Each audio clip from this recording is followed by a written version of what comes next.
this tutorial, you will learn how to create adaptive compression springs in Autodesk Inventor 2018. First, create a new part. Next, start a 2D sketch on one of the vertical planes. Create a 2-point rectangle as a construction geometry. Make sure you create the rectangle with the bottom left point being constrained to the center point. Afterwards, make sure to turn construction geometry off. Create a circle that is constrained to the bottom right corner of the rectangle.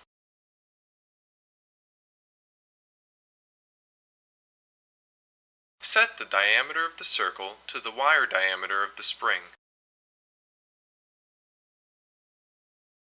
Set the width of the rectangle to the overall radius of the spring minus the radius of the wire. This is an important step. Set the height of the rectangle, then select the dimension and toggle on driven dimension. This will allow it to be modifiable but still report a dimension. This dimension will act as the variable compressed length of the spring. To set limitations for the dimension, go into the dimensional properties. Set the limit type to limits-linear and then put in the lower and upper limits of compression. Finish the sketch and set it to adaptive.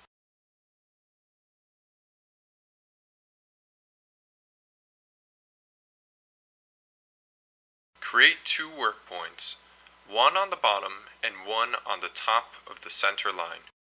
This step is for the option of closed flat end type springs. If you do not require this option, hit skip to proceed to the next essential step. Create a sketch on the same plane as the first sketch. Create another 2-point rectangle anywhere on the screen. Constrain the center of the top line to the top work point. Add a width to the rectangle large enough to engulf the width of the previous sketch. Then set the height of the rectangle to the dynamic height of the spring. Now click Finish Sketch. Start the coil command and select the circle sketch as the profile and the center line as the axis.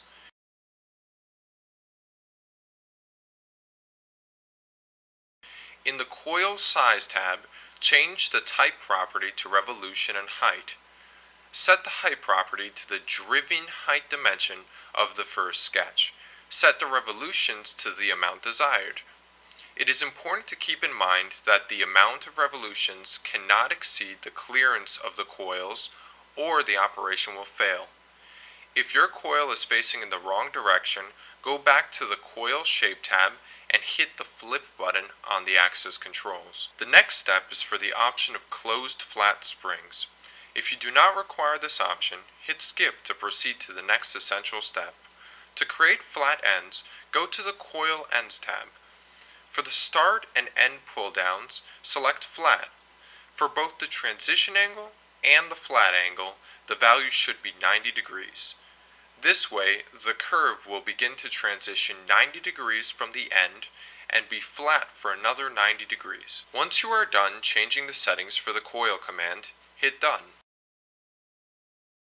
The next step is for the option of closed flat springs.